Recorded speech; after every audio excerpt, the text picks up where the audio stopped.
अऊज़ु बिल्लाहि मिनश्शैतानिर्रजीम बिस्मिल्लाहिर्रहमानिर्रहीम अल्हम्दुलिल्लाहि रब्बिल आलमीन वस्सलातु वस्सलामु अला अशरफिल अंबिया वल मुरसलीन व आलिहि तय्यबीन अत्ताहिरीन। नाज़रीन मोहतरम, अस्सलामु अलैकुम।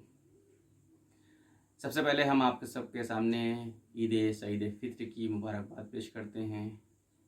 इंशाअल्लाह कल या परसों में ईद होने वाली है। हम इस वक्त माह मुबारक के रमज़ान के बिल्कुल आखिरी अय्याम में हैं। ये कभी भी ये मुबारक महीना हमारे हाथों से जा सकता है। वो महीना जिसकी नींद और जिसकी सांसें भी इबादत थीं।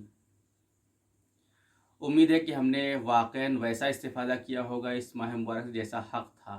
इन आखिरी लम्हों में हमें चाहिए कि ज़्यादा से ज़्यादा तौबा और इस्तिग़फ़ार करें। दुआओं में अपने साथ साथ अपने मोमिन भाइयों को, खुसूसन दुनिया में जहाँ जहाँ भी शियाने हैदर करार हैं, उनको याद रखें। हमारी आज की गुफ्तगू का उन्वान है बोलने का सलीक़ा। इस्लामिक लाइफ स्टाइल में, इस्लामी समाज में इस्लाम ने गुफ्तगू करने के बहुत सारे सलीक़े बताए हैं और इस पर बहुत अहमियत दी है और ताकीद की है कि एक मुसलमान हर वक्त जब भी जैसा भी चाहे वैसा न बोले। उसके बोलने में कुछ खुसूसियात होना चाहिए। अगर याद हो आपको तो हमने एक दिन तज़किरा किया था कि पैगंबर इस्लाम ने जो नविश्ता बीबी ज़हरा सलामुल्लाह अलैहा को दिया था उसमें कुछ पॉइंट्स थे। उसमें से एक पॉइंट ये था कि वो उसमें लिखा हुआ था कि जो भी शख्स खुदा पर और क़यामत के दिन पर ईमान रखता है वो हक़ के सिवा और कुछ नहीं बोलता है।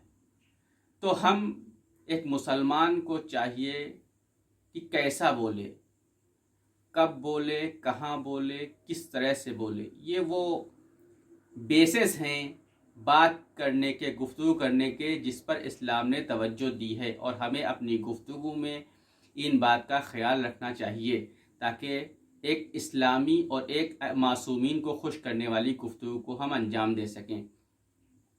अगर हम इस्लामी रवायात का मुताला करते तो हमें बहुत सारे तरीक़े मिलते हैं, बहुत सारे पॉइंट्स मिलते हैं जिनका ख्याल रखा जाना चाहिए। इसमें एक रिवायत मैं आपके सामने आज पेश करूँगा कि नहजुल बलागा में अमीर मुत्तक़ियान अमीरुल मोमिनीन हज़रत अली अलैहिस्सलाम अपने एक मोमिन साथी की खुसूसियात को बयान करते हुए हमें गुफ्तगू की खुसूसियात का तरीक़ा बताते हैं। आप फरमाते हैं कि वो मेरा मोमिन भाई जो था वो अक्सर चुप रहा करता था। ज़्यादातर उसके लबों पर सुकूत तारी रहता था, कम बोलता था। ये पहली खुसूसियत। 5 खुसूसियत कुछ उन्होंने बयान की। पहली खुसूसियत ये थी कि बहुत कम बोला करता था, अक्सर लबों पर सुकूत तारी रहता था। दूसरी खुसूसियत उसके अंदर ये थी कि जब भी बोलता बार्जिश बोलता, उसकी गुफ्तगू कीमती होती। यानी जब उसके लबों से कोई बात निकलती थी, जब वो कुछ बोलता था तो वो सामने वालों के सवालों का या जवाब देता था या उनके जहनों में मौजूद शुबहों को दूर कर दिया करता था। उसकी गुफ्तगू बार्जिश और कीमती हुआ करती थी। उसके बाद फरमाते तीसरी खुसूसियत उसके अंदर यह थी कि जब गुफ्तगू होती थी बेहुदा लग़ बातें हो रही होती तो वो बहुत कम बोला करता था और देखने वाले ऐसा समझते थे कि इसको बोलना ही नहीं आता है। लेकिन जब सीरियस बातें होती थी, जब इल्मी गुफ्तगू होती थी तो वो ऐसा बोलता था कि बड़े बड़े सुखनवरों के लबों पर सुकूत तारी हो जाया करता था, बड़े बड़े सुखनवर चुप हो जाया करते थे।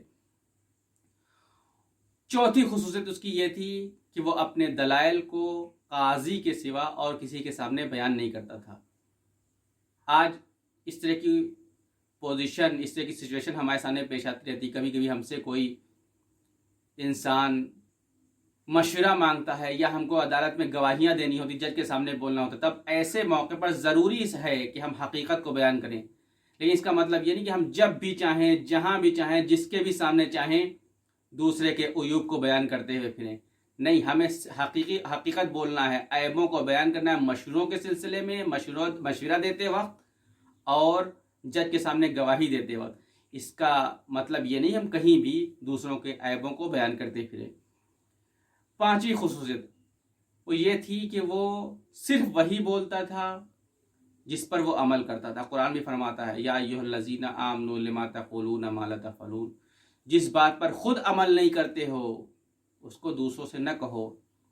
تو یہ امام علی علیہ السلام کی روایت تھی جو ہمیں ایک درس دے رہی ہے کہ ہماری اسلامک لائف اسٹائل میں، اسلامی سماج میں ہمارا گفتگو کرنے کا سلیقہ کیا ہونا چاہیے، گفتگو کرنے کا طریقہ کیا ہونا چاہیے۔ تو ہم کم بولیں، بیہودہ نہ بولیں، جب بھی بولیں بارزش بولیں، دوسروں کے عیبوں کو بیان نہ کریں، اور صرف وہی بولیں جس پر عمل کر سکیں۔ آخر میں ایک بار پھر آپ سب کو عید سعید فطر کی مبارکباد پیش کرتا ہوں۔